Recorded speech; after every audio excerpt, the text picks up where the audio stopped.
están? Muy buenos días. Aquí estamos en otro Valle de Lágrimas. Aquí estoy lista para llorar con... No voy a llorar hoy, ¿eh? Ni se hagan ilusiones. Aquí estamos muy contentos de trabajar para ustedes en una emisión más de Valle de Lágrimas. Ya saben que Carlos Alasraqui sigue huido. Se le busca por distintas partes del mundo, todavía no lo encontramos, ¿verdad? Pero ya al mero lo vamos a encontrar para que esté con nosotros. Pero hoy estoy realmente muy contenta porque tengo de invitadas a dos mujeres a las que yo quiero, admiro, respeto, porque son grandes seres humanos que contribuyen a hacer de este mundo un mundo mejor. Primero quiero presentar aquí a la doctora Paola Carballo Tomé. Ella es internista. Bueno, les voy a hacer aquí una confesión. Ella es mi doctora y de toda mi familia. Es médico del Hospital ABC, tiene su clínica particular y es una mujer pues que durante muchos años, es muy joven, pero yo la conocí justo cuando estaba terminando de estudiar. Pues nos ha ayudado mucho con su conocimiento, tiene una capacidad así para detectar clínicamente que ya la quisiéramos muchos para un día de fiesta. Y de veras qué padre que estás aquí, Paola Carballo. Me da muchísimo gusto. Bienvenida. Gracias, Teresita. Qué linda presentación. Ay, por favor. Muchas gracias. Claro que no. Y a otra mujer que yo quiero y respeto muchísimo es a la doctora Lorian Jiménez Faibi.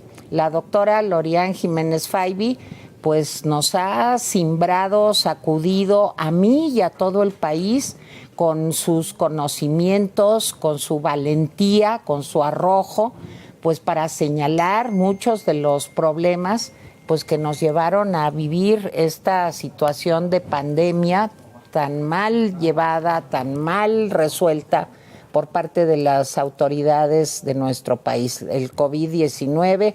Y bueno, pues acaba de sacar un nuevo libro. Ahorita le vamos a decir también que nos cuente de su nuevo libro. El primero, pues seguro ustedes se acuerdan de él, ¿Quién no? Daño irreparable. Está publicado por Planeta. Y bueno, pues es un libro que yo me devoré de veras rapidito, porque quería yo aprender y escuchar y conocer más de todo lo relacionado con el COVID-19. Bueno, pero fíjense que hoy lo que nos reúne no es el COVID-19, lo que nos reúne es una nueva epidemia que ya hizo que Estados Unidos se declare en estado de emergencia y que es la viruela del mono.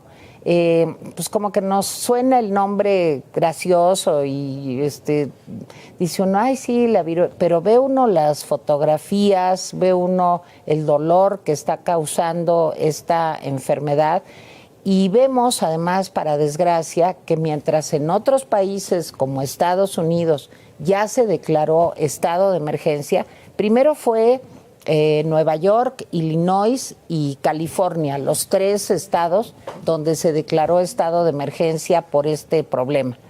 Y ahora ya de plano, hace 3 días, la semana pasada, si no recuerdo mal, el presidente Biden dijo, no, este es un problema que se puede salir de las manos y todo Estados Unidos está en estado de emergencia. Ahora, yo les pregunto a ustedes, ¿sabemos bien qué es la viruela del mono, cómo se contagia, qué tipo de bicho es, si hay vacunas o no? Hemos oído por ahí cosas y por eso es que estas dos doctoras el día de hoy pues vienen a compartir con nosotros todo lo que saben sobre este tema. Mi querida Paola, pues a ver, ¿qué es la viruela del mono? La viruela del mono es una enfermedad que llamamos exantemática, una enfermedad de la piel. Es parecida, es como prima de varicela. Es una enfermedad que se va a contagiar por tener un contacto estrecho con alguien que está infectado. Se pasa a través de todo lo que llamamos fluidos corporales, a través de la saliva y todos los fluidos corporales, y un contacto estrecho con una persona infectada o a través de fomites, la ropa que haya usado esa persona, las sábanas donde haya estado esa persona o la toalla. La toalla que haya usado esa persona. Sobre todo salen primero unas manchas planas, después se hace como una especie de barro y ese barro se ve como infectado.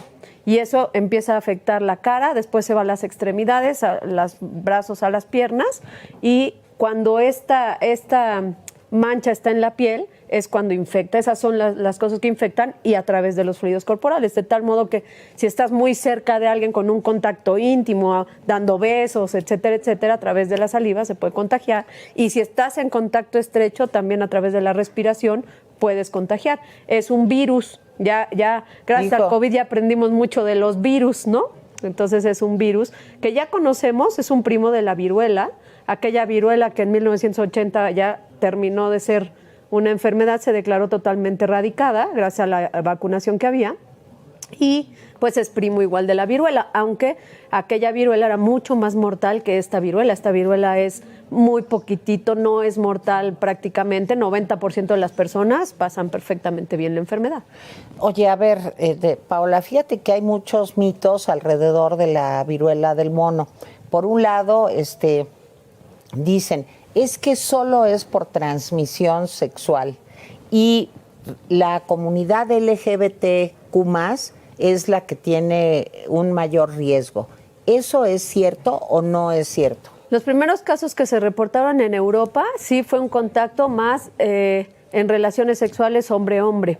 Sin embargo, actualmente ya se ha visto mucho más transmisión heterosexual y es por contacto íntimo. No necesariamente es esa comunidad, cualquier persona puede adquirir por un contacto íntimo a través de relaciones sexuales o a través de estar en un contacto muy, muy cercano, lo que decíamos, la ropa, las toallas y estas cosas, ¿no? Bueno, pues ya llegó con nosotros la doctora Lorian Jiménez Faibi. Lorian, querida, ¿cómo estás? No oímos a Lorian. Ahorita vamos a... Tenemos un problema un momentito porque no te oímos. ¿Ya? Okay. Lorian, ¿nos oyes bien? Yo los escucho perfecto. Sí, las escucho perfectamente. No te oímos. Tenemos ahí un problemita con el audio. Bueno, ya saben que sucede en las mejores familias y en los mejores programas también. Ahí vamos, Lorian, ahí vamos. Pero bueno, ahorita arreglamos, perdón, ahorita lo solucionamos y volvemos contigo. A ver, Paola, ¿por qué se ha diseminado tanto? ¿Por qué se ha contagiado tanto? A ver, yo quisiera saber si estoy equivocada. Este es un problema que comienza en África. ¿Por qué se llama viruela del mono? Porque los primeros animales que lo tuvieron, pues justamente fue el mono, aunque existen unos roedores que también lo pueden tener. Pero hay dos tipos de virus de monkeypox o viruela del mono, que uno es del Congo, que es mucho más contagioso y mucho más mortal, no más que la viruela que conocíamos, y el otro es el del África del Este, que es el que está haciendo la epidemia, ¿no? Es del África del Este. África del Este es el que está viniendo. Tipo Etiopía, cosas así. Es correcto, okay. Es correcto. Entonces, a través de los monos, a través de tener contacto con los monos cercano y a través de comer carne que esté contaminada con el virus, lo podemos adquirir. Ahí empieza esto, ¿no? Se reporta el primer virus del mono en 1970, se ve el primer caso de viruela del mono, y lo que empieza a llamar la atención en el 2022, pues es que ciudades que no reportaban viruela del mono, que empieza a irse a Europa. Las principales ciudades fue Francia, España, Alemania, o sea, los grandes países o capitales europeas.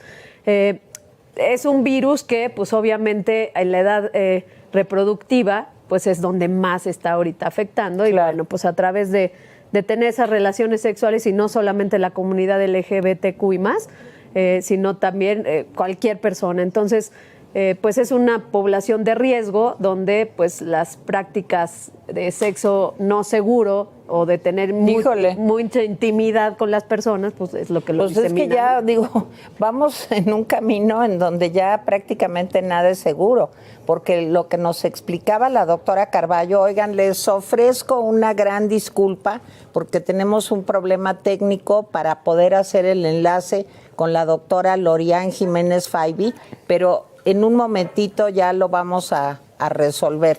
Ya, Lorian, ¿me escuchas? No. Sí, Lorian, ya te estamos escuchando. Estoy platicando aquí con la doctora Paola Carballo, ella es internista del Hospital ABC y además de una mujer a la que yo admiro, respeto y quiero muchísimo, como a ti, Lorian. Y cuéntanos tu perspectiva sobre qué está pasando en México con la detección y el tratamiento de la viruela del mono. Lorian, hablábamos de su libro, en donde nos dejó ver la incapacidad que tenemos en los servicios médicos públicos, sobre todo para poder atender epidemias de este tipo. Me refiero a daño irreparable. ¿Cómo ves ahora lo de la viruela del mono, Lorian?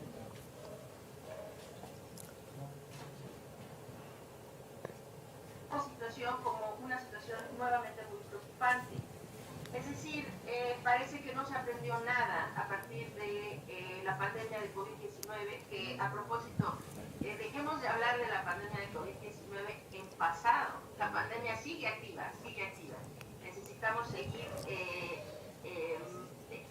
saber que sigue activa y seguir las medidas preventivas y lo que necesitamos hacer para controlar la transmisión de COVID-19. A ver, pero en 2 años y medio, casi 3 años de pandemia de COVID-19, debimos haber aprendido muchas cosas. Y desgraciadamente parece que no ha sido así. Por lo menos en Occidente no se ha aprendido porque se está dejando nuevamente que esta nueva enfermedad, la viruela símica, se propague y se expanda por el mundo. El día de hoy se estaban reportando ya 147 casos aquí en el territorio nacional, 75 de ellos en la Ciudad de México, 33 en Jalisco, 7 en Yucatán, etcétera. Son 147 casos en un país que no hace sistemáticamente pruebas para detectar esta enfermedad.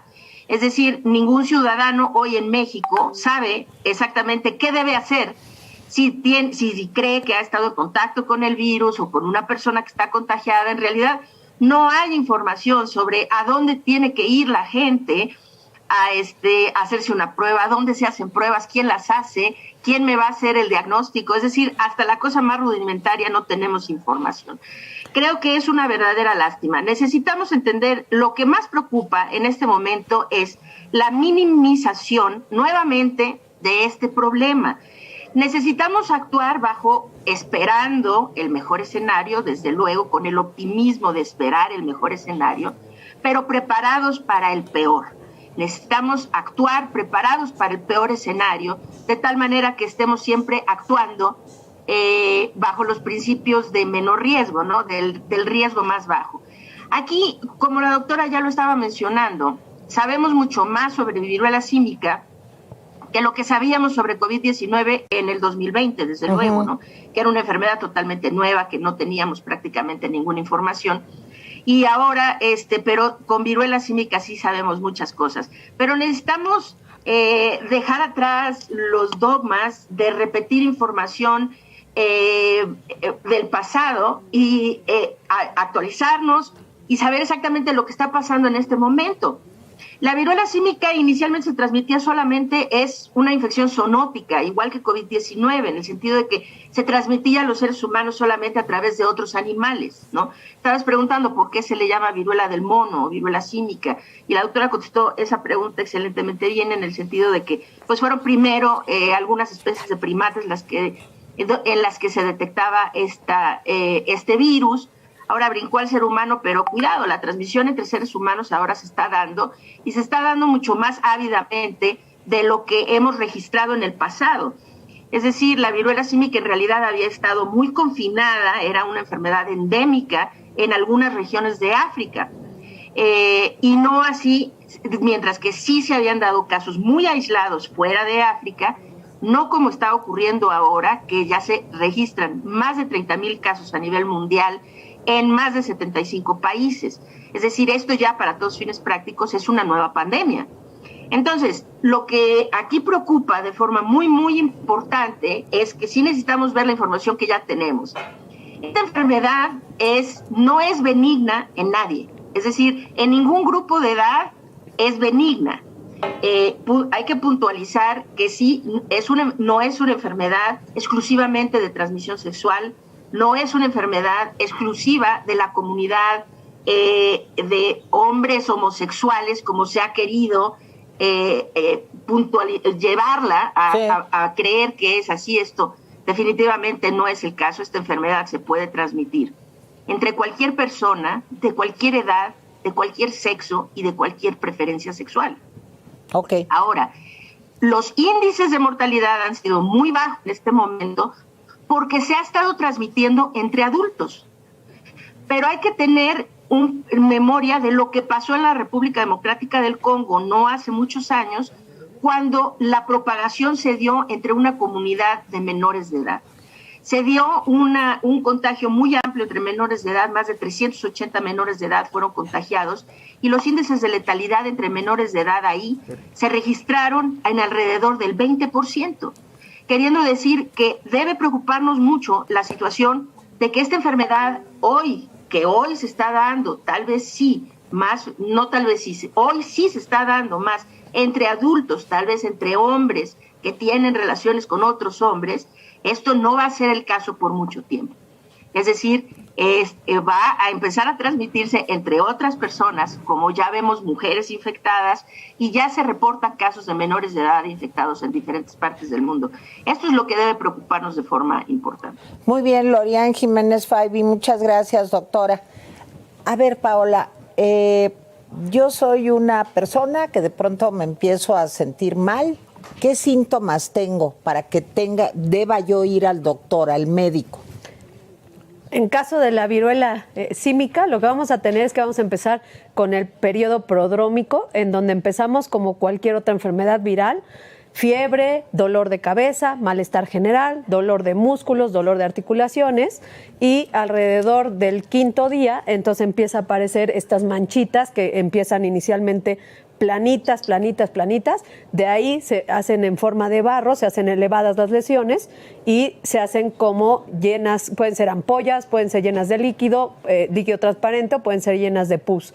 Y como te decía hace rato, empiezan en la cara y se van hacia las extremidades, y pues hay que acudir al doctor porque ahí hay que hacer, pues ya se puede hacer la prueba de detección del ¿Eso duele? ¿Estas bolitas duelen? Son muy dolorosas, dan algo de comezón, pero sobre todo sí son muy dolorosas. Bueno, a ver, ¿y qué tratamiento? Ahorita, si quieren, llegamos a las vacunas, ¿no? Correcto. Pero primero, una persona que se empieza a sentir mal, oye, doctora, me duele el cuerpo, estoy como afiebrada, en fin, ¿qué debe de hacer en ese momento? En ese momento hay que acudir al médico y vigilar si empiezan estas lesiones, sobre todo pues establecer si hubo un contacto íntimo cercano con alguien que haya tenido viruela símica o que haya estado en contacto con esas lesiones características.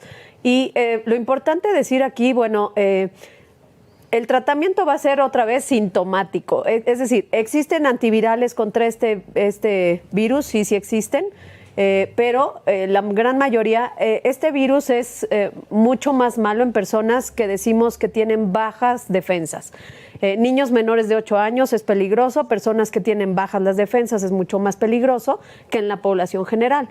Entonces, volvemos a, como empezábamos el COVID, todo el mundo tiene de inicio un tratamiento sintomático, quitar dolor, quitar fiebre, es lo único que hay que hacer, y solo en estas poblaciones de riesgo, que son las que tienen más riesgo de complicarse o de morir por esta enfermedad, se les puede ofrecer un antiviral por ahí que tenemos ahí disponible.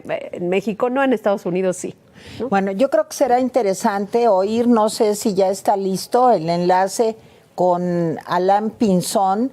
Él es activista de la organización VIH Libre. ¿Ya lo tenemos, compañeros, o ustedes me avisan? Si no, nos vamos con la doctora Jiménez Faibi. Lorian, yo te quiero preguntar, la OMS, ¿qué tanto se ha involucrado en este asunto, y la OPS?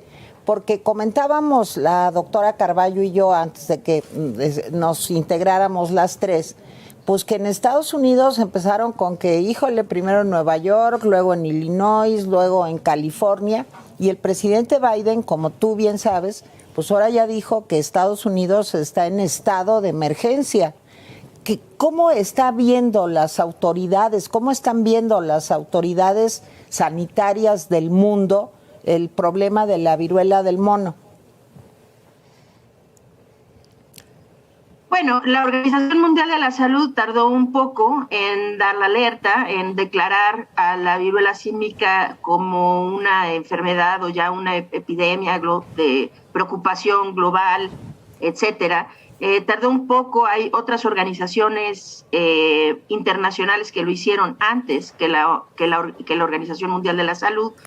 Y ahora, pues sí, en realidad, en este momento la OPS tiene solamente 3 enfermedades que está vigilando como de gran preocupación, como enfermedades de preocupación de salud pública mundial, vamos a decir, o de la región, y son precisamente COVID, viruela símica y polio, curiosamente, polio.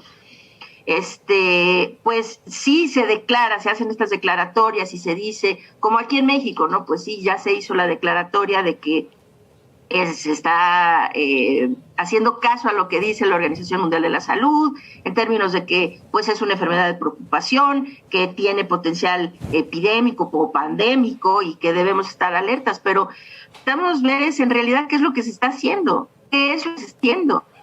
Porque, mira, Tere, yo pienso que es muy preocupante cuando COVID-19, en un inicio, si alguien recuerda, allá de principios del 2020, cuando COVID-19 inició, y habían pocos casos de COVID en los diferentes países, esto, particularmente vamos a hablar de México, ¿no? Sí. Es una enfermedad que pudo haberse controlado haciendo cercos sanitarios estrictos, haciendo un buen... una buena secuencia de control epidemiológico, como debió haber sido, suficientes pruebas, rastreo de contactos, aislamiento de los casos positivos, seguimiento, etcétera, y se hubiera esto podido controlar de alguna manera. Después, la enfermedad se propaga en una magnitud en donde ya no es posible hacer ya más estos cercos sanitarios porque está esto completamente ya embebido entre la población, ¿no? Se pueden hacer de repente algunos cercos aislados, qué sé yo, pero ya es imposible, pues, detener la propagación masiva. Ahora con la viruela símica, pues sí, o sea, es que necesitamos hablar algunos números nada más para que la gente entienda cómo esto ha ido avanzando. El 6 de mayo pasado, o sea, hace apenas unos meses, se detectó o se difundió la detección del primer caso. Para finales de mayo ya habían 100. A principios de junio habían 1,000. A finales de junio habían 5,000. A nivel mundial estoy hablando, ¿eh? Sí. Para principios de julio eran 10,000, finales de julio eran 20,000 y hoy estamos hablando de más de 30,000 a principios de agosto. Entonces, esta enfermedad está escalando de una forma realmente que sí preocupa. Es decir, seguir diciendo es una enfermedad que mata a poca gente y que no tiene importancia y que quién sabe qué, esto no nos está llevando a nada. Las autoridades mexicanas, este es el discurso que se está dando. Bueno, sí, estamos observando lo que dice la Organización Mundial de la Salud. Pusieron una página de internet muy escueta sobre viruela símica de los de la Secretaría de Salud, ¿ok? Sí, pero ¿qué más está haciendo? Es decir, hablemos concretamente, no sé si la doctora tenga información en este respecto, pero yo hasta donde entiendo hoy, el único lugar que hace pruebas para viruela símica en nuestro país es el INDRE, queriendo decir que pues si usted tiene un caso en su consultorio que sospecha de viruela símica, tiene que tomar una muestra y mandarla al INDRE. Pero eso es igual en Oaxaca y en Yucatán y en todo el país, en Veracruz y en toda la República, ¿no? Bueno, y además les tengo a las dos una mala noticia que me gustaría mucho oír su punto de vista, porque hoy aparece en medios nacionales e internacionales que se detectó 35 casos de algo parecido a la viruela del mono que se llama... Ay, perdónenme, perdí el texto, en este momento lo encuentro para decirles, pero es algo como enapavirus, que se detectaron 35 casos en China. La pregunta que les hago es, esto quiere decir que también este virus puede mutar, ¿verdad? Y que se puede volver digamos, más agresivo contra los seres humanos. ¿Cómo la ven, Paola? Sí, por supuesto que sí. Perdón. Adelante, adelante. Ok. A ver, en ese sentido, sí.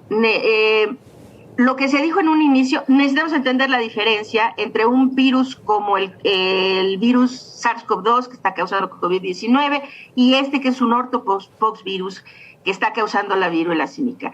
El virus que causa COVID-19 es un virus de RNA, de ácido ribonucleico. RNA es el material genético que carga.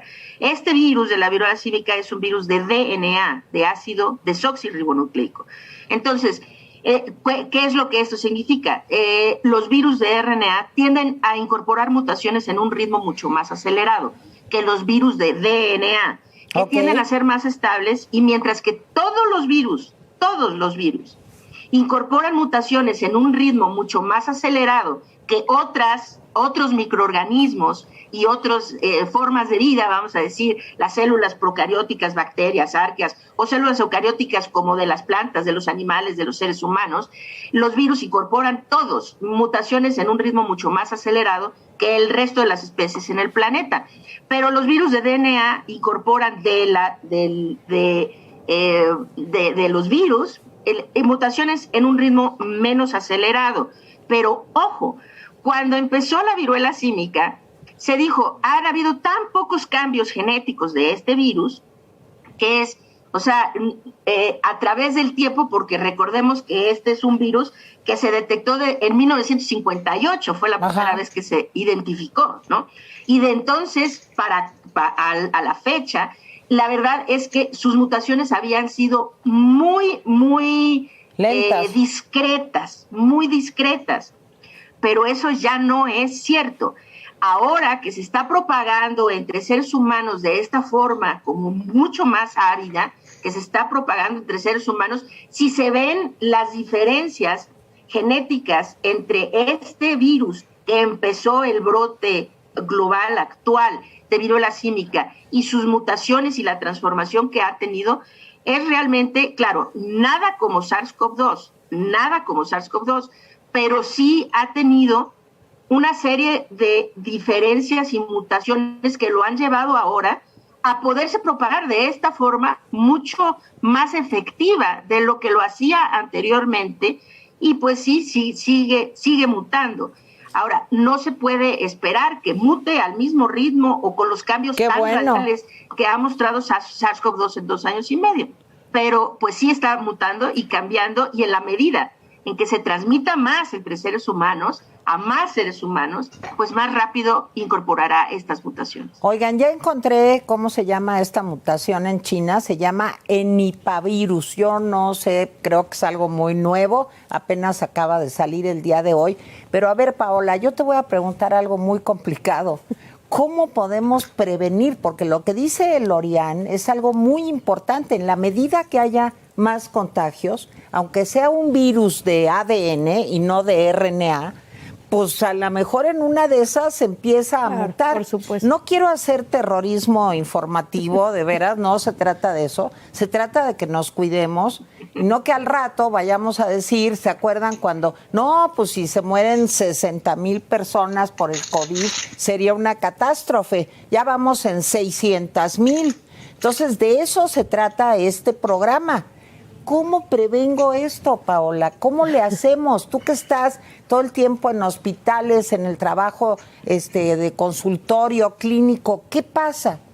Pues la prevención es la de siempre, ¿no? Hay que aislar a la persona que está infectada para que no lo siga transmitiendo. ¿Aislarla qué tanto? Aislarla 4 semanas, hasta que todas las lesiones hayan ya cicatrizado, se caigan todas las costras, igualito que la varicela, hasta que se caigan todas las costras, se queda aislado, son entre 2 y 4 semanas. Perdón que sea yo tan latosa, pero ¿el aislamiento en qué consiste? ¿Me tengo que quedar en un cuarto de mi casa? Correcto. ¿Me tengo que quedar en mi casa? En un cuarto de tu casa, porque para no estarlo transmitiendo a todos los que vivan en la misma casa, ¿no? Trabajar no, ¿verdad? Nada, tienes que estar completamente aislado. ¿Cómo lo prevengo? Pues evitando estos contactos cercanos, sobre todo con personas que tengan algún tipo de lesión en la piel, pues no hay que acercarse, pues, ya que se transmite por los fluidos corporales. ¿El cubrebocas sirve para algo? Sí, porque si te acercas a alguien y muy cercano, no tienes contacto con los fluidos corporales ni con la respiración cercana, entonces sí puedes evitar el contagio del virus. ¿Qué otra medida? No tocar estas lesiones para nada, no tocar la ropa de estas personas que hayan tenido esta enfermedad. ¿Estas lesiones son sanguinolentas? No, son generalmente es como un barro que se pueden ver como blanquecino o como ampollas. Ok, y en los niños aparece exactamente igual. Exactamente igual. Oigan, tenemos en la línea telefónica a Alan Pinzón. Yo les voy a decir que yo me enteré de Alan Pinzón porque vi una manifestación pues muy interesante cuando se trató sobre todo de estigmatizar a la comunidad LGBTQ+, en el sentido, volvimos a aquel discurso que yo ya por mi edad escuché tan claramente en los años 80, de tratar de ubicar a la comunidad LGBT como digamos, el destinatario favorito del virus. Y bueno, te veía yo pues reclamando que a los pacientes que tienen VIH pues se les diera una atención digamos preferente con relación a esto, por lo que explicaban las doctoras, ¿no, Alan? De que tienen pues un sistema inmunodepresivo afectado y que necesitan una mayor atención, pero sin estigmas de por medio, ¿no? A ver, cuéntame tantito de eso, Alan, y bienvenido. Muchísimas gracias, Tere. Un placer estar con ustedes. Perdón por no haber estado ahí. No, tienes tache, tienes tache. ¿Perdón? No, nada. Sigue. Estoy acompañando a un usuario acá, justamente haciéndose la toma de muestra para viruela del mono, y la verdad es que no pude llegar, pero nosotros hicimos una protesta hace un par de semanas afuera de las instalaciones de la ex subsecretaría de Prevención allá en Lieja, de forma simbólica, y justamente lo que en ese momento versaba la conversación era al respecto de los servicios y la discriminación, y por supuesto esta pues nueva, ¿cómo decirlo?, comunicación de la Organización Mundial de la Salud, que está muy al pendiente de la salud sexual y del desenvolvimiento sexual de hombres que tenemos sexo con otros hombres. Sin embargo, no hay ni un solo llamado a ningún gobierno, y mucho menos a México, para que compren vacunas, para que aceleren la investigación, para que tengamos centros de detección claros, oportunos. No hay, ¿no? Parecería entonces que los hombres que tenemos sexo con hombres, los bisexuales, los homosexuales, somos los culpables de esta nueva epidemia, y entonces la Organización Mundial de la Salud sale a decir que dejemos de tener tanto sexo con tantas personas al mismo tiempo. Por supuesto, en un tono discriminante, estigmatizante, burdo y ridículo, porque nuestro discurso versa en dos verdades: la científica y la cuantitativa. La científica, que nos dice, como ya la doctora lo dijo antes, es la viruela del mono puede infectar a cualquier persona. No porque seas hombre que tiene sexo con otros hombres te va a infectar, y porque seas una mujer no te va a infectar. Es decir, va a llegar a la población en general en algún momento, ¿no? No hay barrera de la orientación sexual que impida que el virus pueda infectarte. Entonces, esa es la verdad científica. Cualquier persona puede tener viruela del mono, cualquier persona la puede adquirir. Y la verdad cuantitativa, que es la estadística internacional disponible, nos dice que la OMS, a partir de sus datos, ¿no?, porque vamos a utilizar los mismos datos de la OMS, es que el 98% de las personas infectadas en este momento somos hombres que tenemos sexo con otros hombres. Entonces tenemos que versar en un discurso a partir de somos poblaciones prioritarias, hay personas viviendo con VIH, hombres que tienen sexo con otros hombres, porque hay que decirlo, después de que tienes VIH también tienes derecho al disfrute y al placer sexual. Y entonces eso nos pone en otro problema. ¿Por qué? Porque si nos vamos a los datos de inmunosupresión en México, la gran mayoría, por ejemplo, de pacientes del IMSS no tiene carga viral y CD4 actualizada. Y entonces eso genera otro problema de salud pública a partir ya de una población pues que está ya comprometida su salud. ¿no? De una u otra manera. Oye, Alan, y antes de escuchar el punto de vista de las doctoras, está aquí con nosotros, como sabes, la doctora Lorian Jiménez Faibi y también está con nosotros la doctora Paola Carballo Tomé. Cuéntame, seguro salió López-Gatell a recibirlos, ¿no? Mandó una comisión para enterarse del tema. ¿Están ustedes ya en algunas mesas de trabajo? Con el doctor Alcocer también, tan diligente y activo él. Cuéntame, ¿cómo va eso, Alan? Es absolutamente una ridiculez este gobierno, así lo tengo que decir. Ese día no absolutamente nadie recibió. Muy por el contrario, López-Gatell, el subsecretario de Salud, salió a dar una entrevista, yo creo que iba crudo o algo, se había metido porque salió a hablar de terrorismo en vacunas. La exigencia era vacunen, compren, hagan la logística necesaria para una cadena de suministro completa y concreta para la vacuna contra la viruela del mono. Y salió la semana pasada muy temprano, como a las 6:30 de la mañana, a decir que había que tener cuidado con los intereses de las farmacéuticas que estaban produciendo esta vacuna, que además eran vacunas que no estaban comprobadas científicamente su eficacia. Es una vacuna que está poniéndose en Canadá, en Estados Unidos, en Australia, en Países Bajos, en Holanda, y esa misma vacuna en México dice que no está comprobada su eficacia. Entonces, es un sinsentido lo que está sucediendo. Es una negligencia enorme lo que está sucediendo. Porque parecería que estamos ante un gobierno antivacunas. Lo mismo pasó con COVID. Exactamente lo mismo pasó con COVID. Sí estamos con un gobierno antivacunas. Recordemos que acaba de salir la encuesta de salud y si antes teníamos al 70% de los niños menores de 1 año vacunados, ahora tenemos el 30%. Vacunas que se ponían de rutina. ¿Hace cuánto no escuchamos que hay una campaña de vacunación para los niños? Digo, antes no podías inscribir al niño en la escuela, no podías hacer nada si no llevabas el carnet de vacunación, cosa que me parece maravillosa. Y ahora no hay nada. Veamos en qué condiciones estamos, pero no solo ahorita con la viruela del mono, no solo con el COVID. Las vacunas para los niños, Alan, eso está en riesgo también. Totalmente, y como lo dijeron hace un momento, no tarda en saltar esto a la población general. En el momento en el que esto salte a la población general, va a suceder una catástrofe en los centros de salud.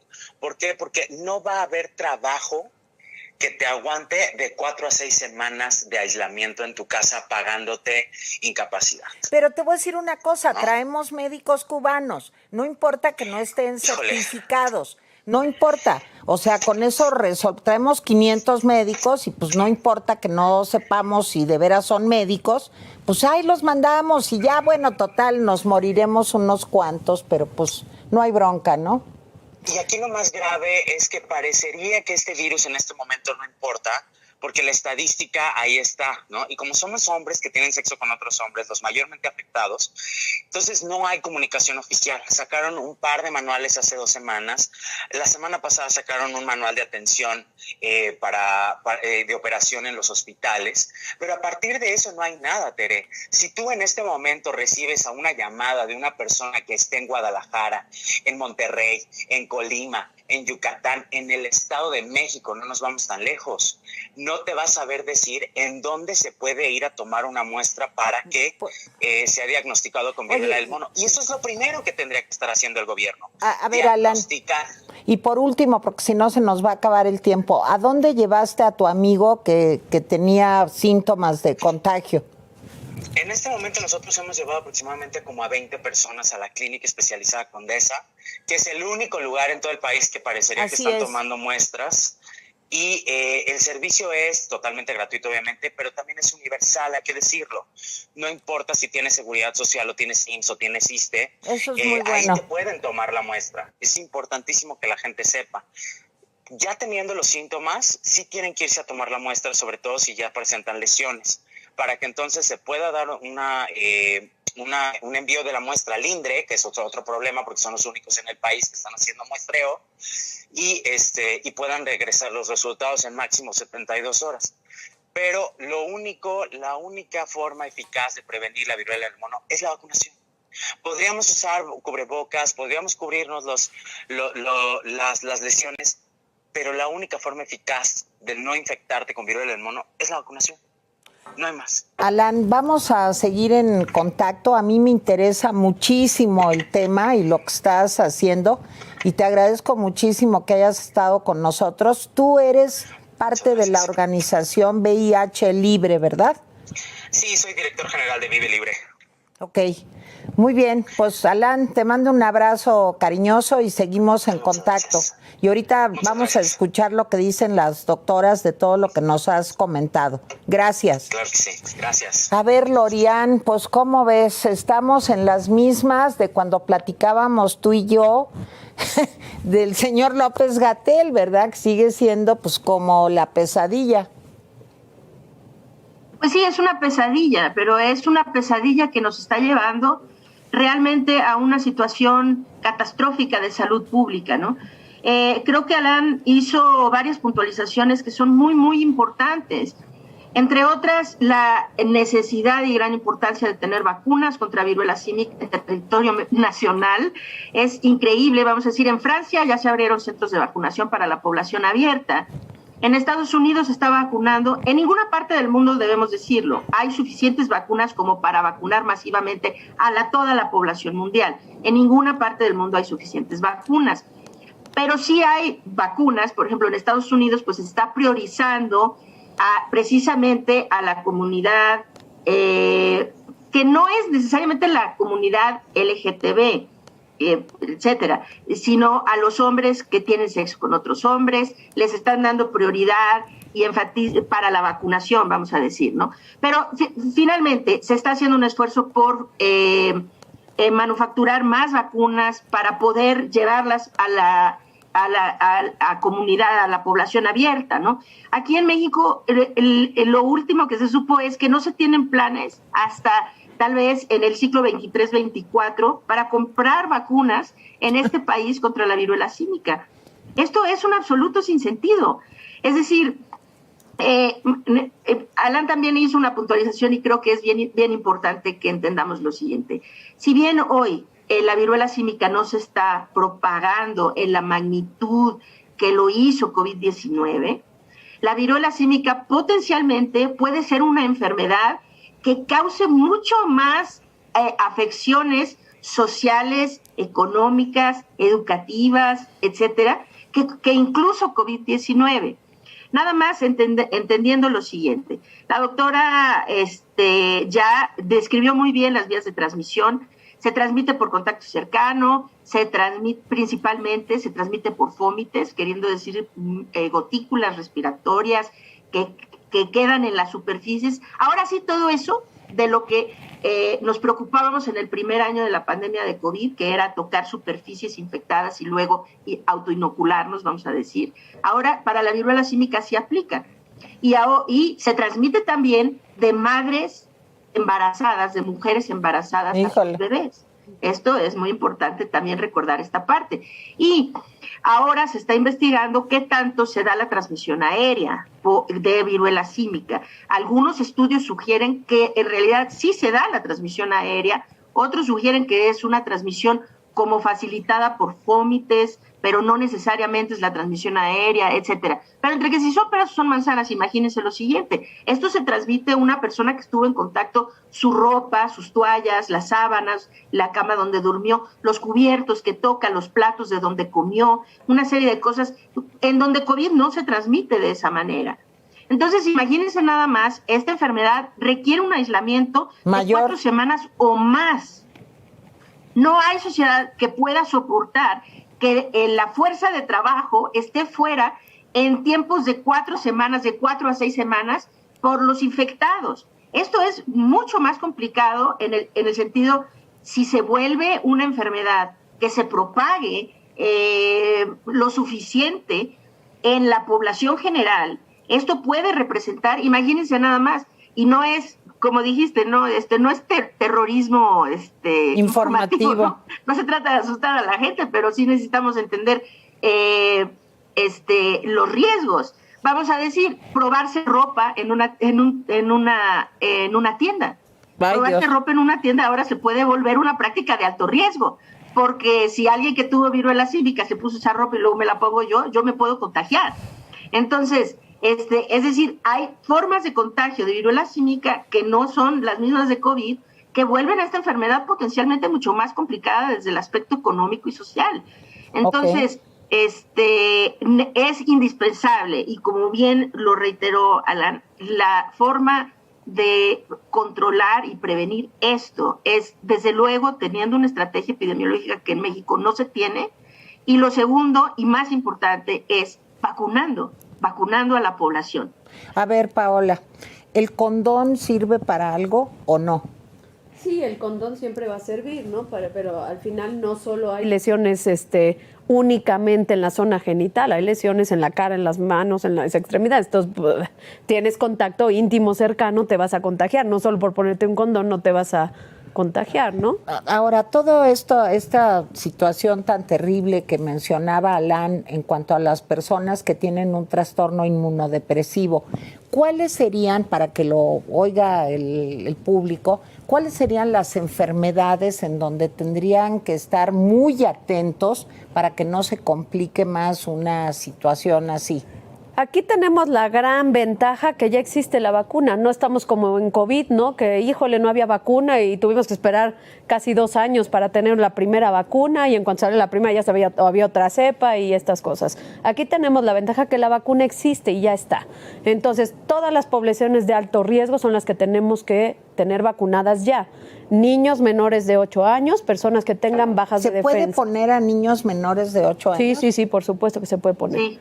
Y tenemos todas las personas inmunosuprimidas, desde personas VIH positivas, pero también no olvidemos todas las enfermedades reumatológicas, lupus, artritis, espondilitis anquilosante, es decir, grupos grandes de personas que tratamos con cosas que bajan las defensas, son los primeros que tendríamos que priorizar para que se vacunen.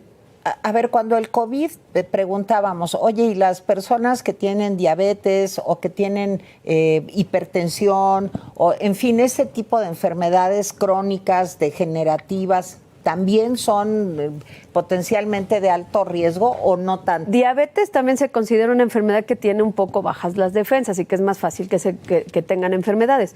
Sin embargo, no es igualito con el COVID, que veíamos que uno de los receptores del COVID tenía que ver con los hipertensos, ¿no? Entonces no es la misma situación.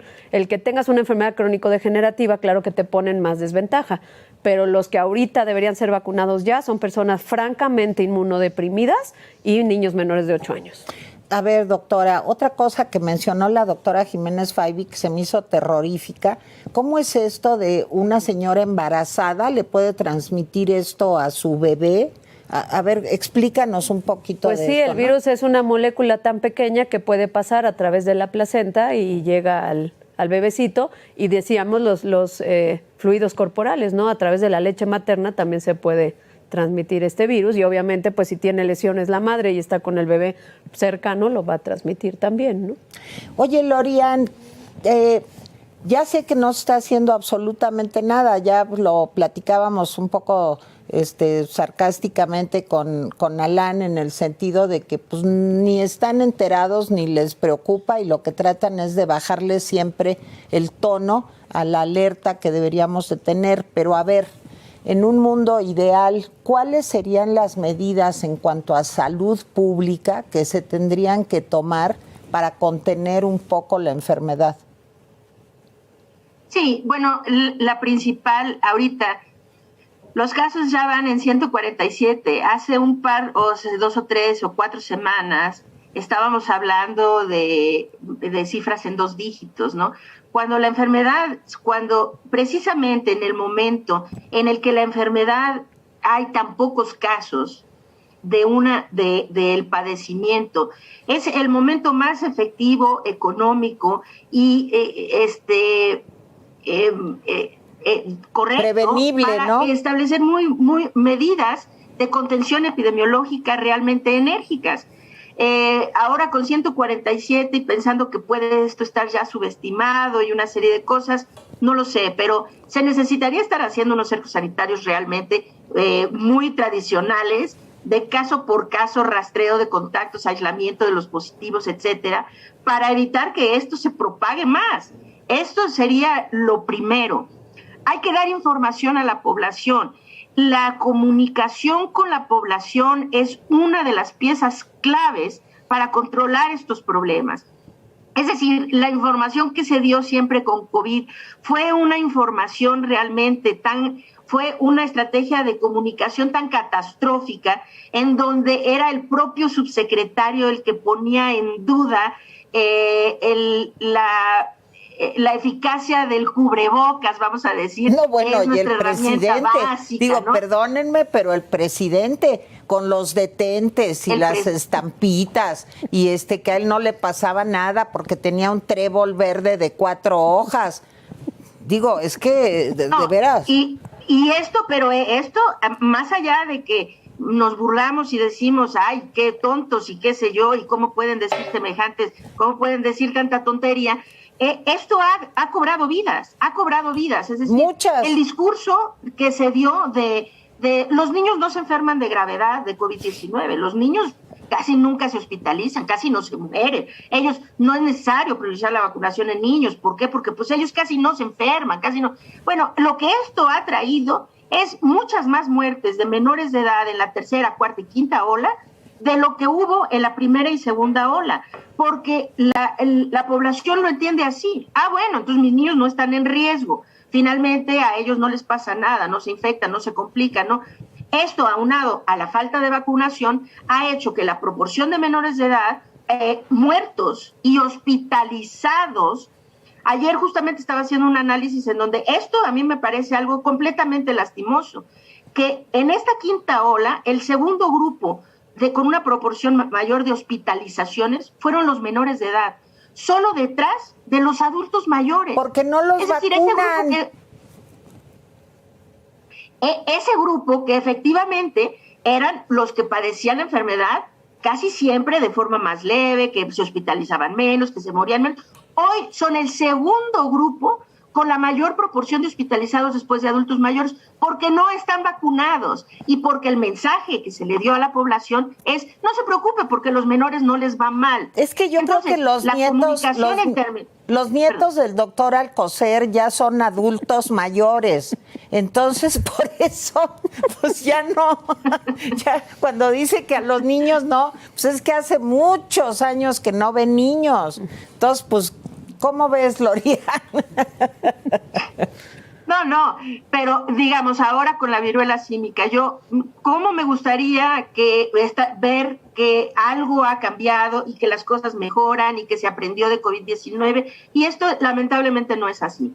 Es decir, que necesitamos esa contención epidemiológica, una estrategia real, contundente de contención epidemiológica para caso por caso. Ahorita con 147 casos, si no es demasiada la subestimación, es todavía una cantidad que se puede trabajar epidemiológicamente para evitar mayor propagación, pero se tiene que hacer de una forma muy enérgica, como bien digo, en México hemos sabido hacer cercos sanitarios extraordinarios, incluso para enfermedades mucho más difíciles de contener, como dengue y cólera, por ejemplo, ¿no? Pero, pues bueno, eso, la comunicación, porque decirle a la población, no se preocupe, esto no es grave, no mucha gente se muere, no pasa nada, es lo que va a hacer que los casos sigan ascendiendo.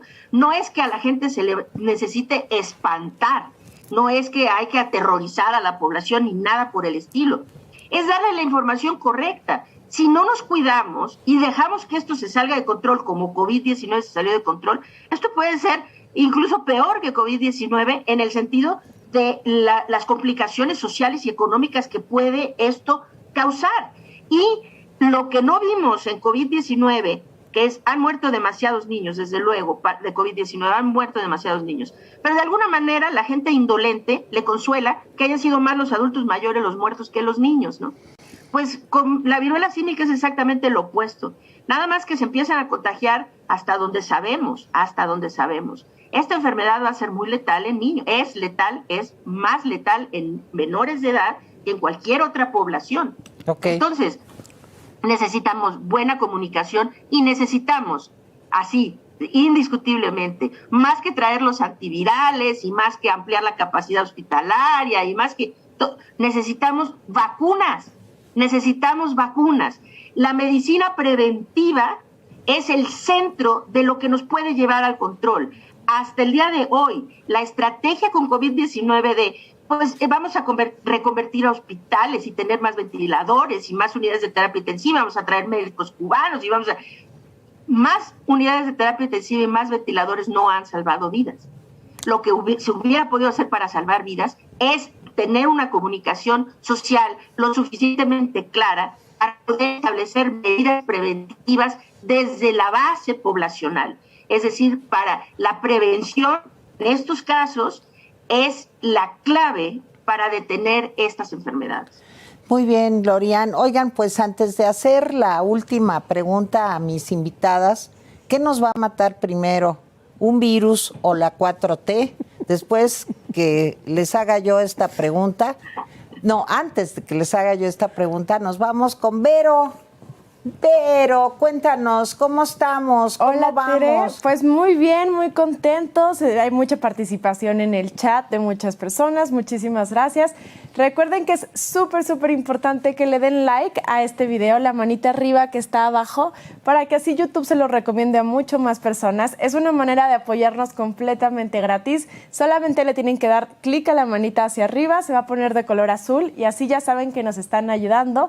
También el botoncito rojo, si les aparece suscribirse, píquenle porque quiere decir que no están suscritos a Typical TV y así les va a avisar cada vez que tengamos un nuevo programa de Valle de Lágrimas o de cualquier otro de Atypical TV. Y por favor, también no olviden que por el super chat nos pueden mandar mensajes, preguntas que vamos a estar contestando y comentando en la mesa. Por ejemplo, tenemos una de Maestra Geek que nos da una aportación de 100 pesos. Muchísimas gracias. Gracias. Y nos dice, gracias por tratar estos temas, toda mi admiración para Tere y las doctoras. Gracias. Perfecto, pues bueno, de regreso contigo, Tere. Ay, Vero, gracias, muchas gracias. ¿A ti? Es la parte amable del programa, después de todas las cosas que platicamos, Vero, muchísimas gracias. A ti, Tere. Bueno, pues no era broma la pregunta es, ¿seremos los seres humanos de sobrevivir a los virus? Ya nos han dicho desde hace muchos años que el peor enemigo que tenemos los seres humanos, aparte de nosotros mismos, son los virus. Y pues un poco lo que decían las doctoras que me acompañan hoy, después del COVID, pues como que no pasó nada, como que no entendemos que no entendemos. A ver, Paola, tu conclusión. Pues mi conclusión, sí, el virus han logrado hacer varios tratamientos, pero nos va rebasando, ¿no? Y como muta y se defiende mucho mejor ante todo lo que hacemos nosotros, que si hacemos una vacuna, pues ya mutó y tampoco te sirve esa vacuna, etcétera, etcétera. Entonces, pues sí, los virus sí son organismos a los que hay que tener respeto, hay que aprender a tratar y como bien decía la doctora Lorian, ¿no? Si tú empiezas a detectar esto y lo paras en seco, pues ahí va a quedar. Si lo dejas que siga y siga y siga y estás viendo que las cifras se multiplican de una semana a otra de una manera horrible y no haces nada, pues lo que va a pasar es que pues nos van a rebasar y nos van a ganar, ¿no? Paola, ¿puedes repetir por último cuáles serían las acciones que tendría que tomar una mamá o cualquier persona que tiene sospechas de tener esto? ¿A dónde tiene que ir? ¿Qué puede hacer? De inmediato tiene que contactar a su médico para que se tomen las pruebas necesarias. Por ahí yo ya vi en alguno de los laboratorios privados, ya existe la toma de la muestra. En el laboratorio que se llama Olarte y Yacle ya hacen la prueba, solo que cuesta 4,000 y pico de pesos. ¡Qué barbaridad! En este momento, ¿no? No sé si ya la vayan a hacer más barata conforme, como pasó con el COVID, ¿no? Al principio era carísimo hacerte una PCR y ahora no es nada caro, ¿no?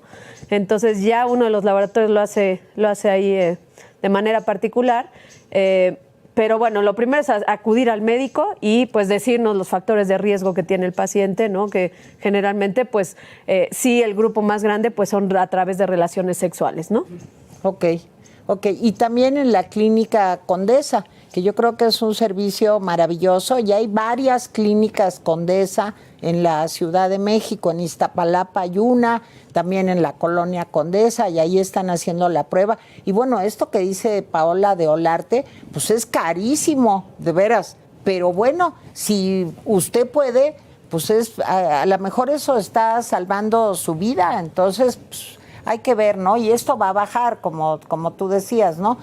querida Lorian, una conclusión, y no era broma esto de ¿qué nos matará primero, López-Gatell o los virus? Yo creo que es una pregunta filosófica muy fuerte. ¿Cómo la ves? Bueno, y toda la 4T, ¿verdad?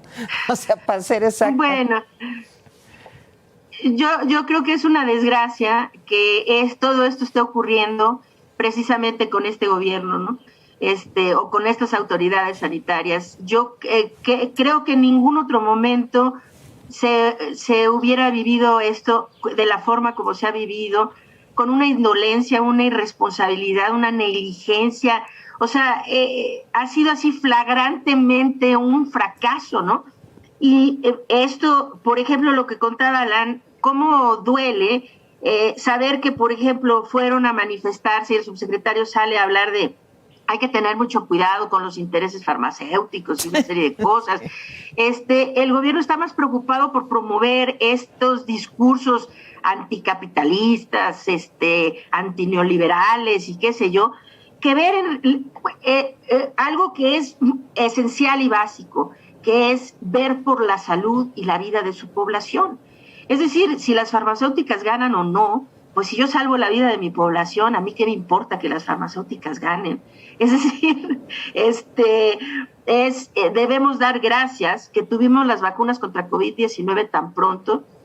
Desafortunadamente en países como el nuestro, antes de la vacuna murió demasiada gente.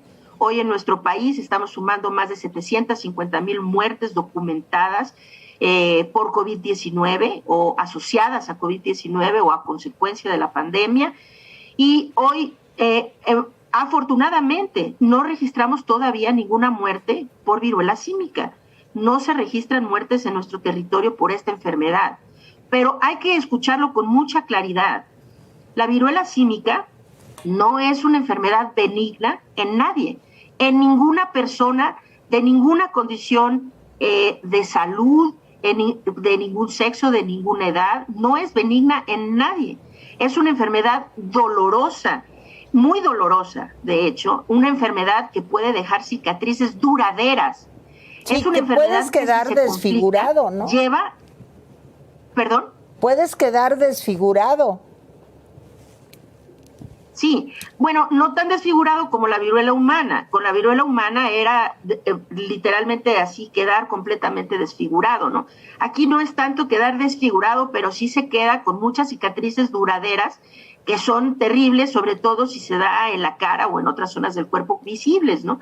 Entonces, eso, el dolor y, ojo, porque la viruela símica sí se complica y la gente de viruela símica se muere de neumonías o se muere de encefalitis. Y estas son muertes pues muy sufridas.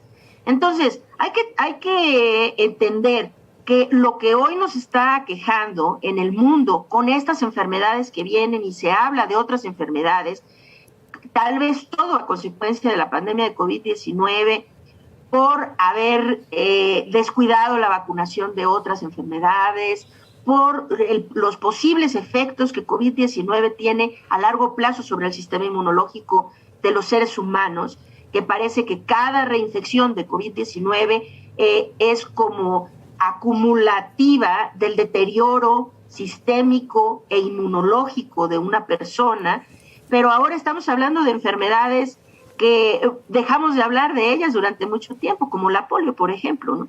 Así es. Entonces, necesitamos, sí, hacer una reflexión realmente. ¿Qué queremos como humanidad? Es decir, vamos a ir hacia un mundo en donde la indolencia, la indiferencia sea tal que nos sea completa, que seamos tan cínicos que ya no nos importe más la enfermedad, el sufrimiento y la muerte de otras personas. Y pues bueno, hay que seguir adelante aunque la gente se esté muriendo.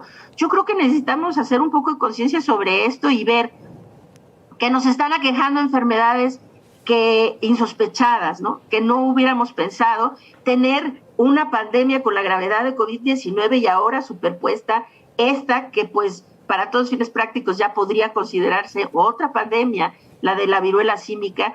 Y pues sí, la prevención lo es todo en estos casos. Oye, Lorian, no me Necesitamos quiero tener la información. despedir de ti sin que me muestres y me hables de tu nuevo libro de Editorial Planeta. A ver, cuéntamelo todo. Bueno, el nuevo libro se llama Las vidas que no contaron. El primer libro, como sabes, fue Un daño irreparable. Así es. Ahora, Las vidas que no contaron también es de Editorial Planeta. Es el seguimiento de Un daño irreparable. Retomé desde Un daño irreparable, concluyó cuando estaba en ascenso la segunda ola de contagios, que fue a finales del 2020, principios del 2021. Y que terminó siendo la ola más mortal que hemos vivido, ¿no? Fue una situación completamente catastrófica. Cuando cerré Un daño irreparable, pues no teníamos la noción de qué tan grave iba a ser esa ola que se estaba dando. Entonces, Las vidas que no contaron comienza ahí, comienza en el recuento de qué fue lo que finalmente ocurrió en esta tan lastimosa segunda ola que cobró en cifras oficiales más de 138,000 vidas, esa sola ola, solo la segunda ola. Y bueno, lo que hago es hacer el recuento de lo que ocurrió después, porque hubo cosas que en Un daño irreparable no había, es decir, información que no teníamos, como la situación de las mutaciones del virus, las nuevas variantes, la vacunación, cómo se dio la vacunación en México, y hago énfasis muy particular en hacer visibilizar la pérdida de vidas y el sufrimiento de los deudos. Es decir, vivimos en un país en donde más de 750,000 personas han muerto.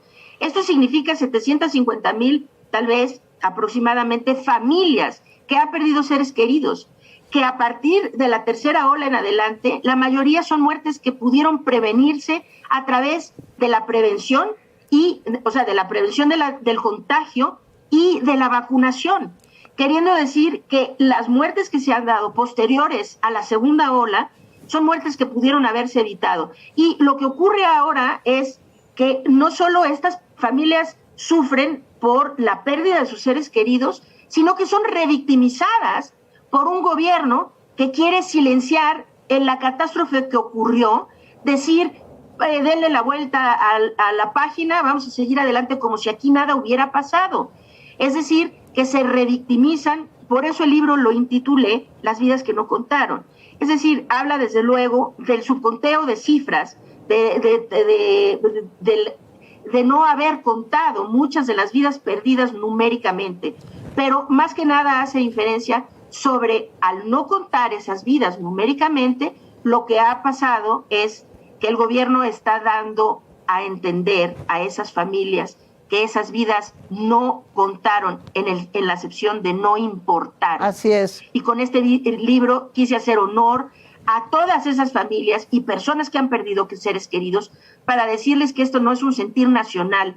Creo que necesitamos hacer honor a ellos y visibilizar su pérdida y el dolor que están padeciendo. Ha sido una catástrofe nacional que necesitamos de alguna manera visibilizarla de esa manera. Mi querida Lorian Jiménez Faibi, te agradezco muchísimo, como siempre, tu participación. Las vidas que no contaron, de Editorial Planeta, está en todos lados y está digital también. Si lo quieren comprar en Kindle, en Amazon, ahí está el libro de Lorian. Muchas gracias, Lorian. Gracias. Al contrario, muchísimas gracias, Tere. Paola, si alguna persona quiere verte, consultarte, dónde te puede encontrar, comunicarse contigo, ¿nos puedes dar un Facebook, un Twitter o algo? Sí, por supuesto. En Facebook estoy como Paola Carballo. Ahí me pueden escribir lo que quieran. Y el consultorio está en Tecamachalco, Fuente de Trevi 27. El teléfono es 55 52 94 20 34. Y ahí pueden contactarme con todo gusto. Bueno, ya saben que este programa queda ahora sí que de aquí a la eternidad, así que en el momento que quieran tener los datos del libro de la doctora, de los datos de la doctora Carballo, del libro de la doctora Jiménez Faibi, pues aquí estamos a sus órdenes.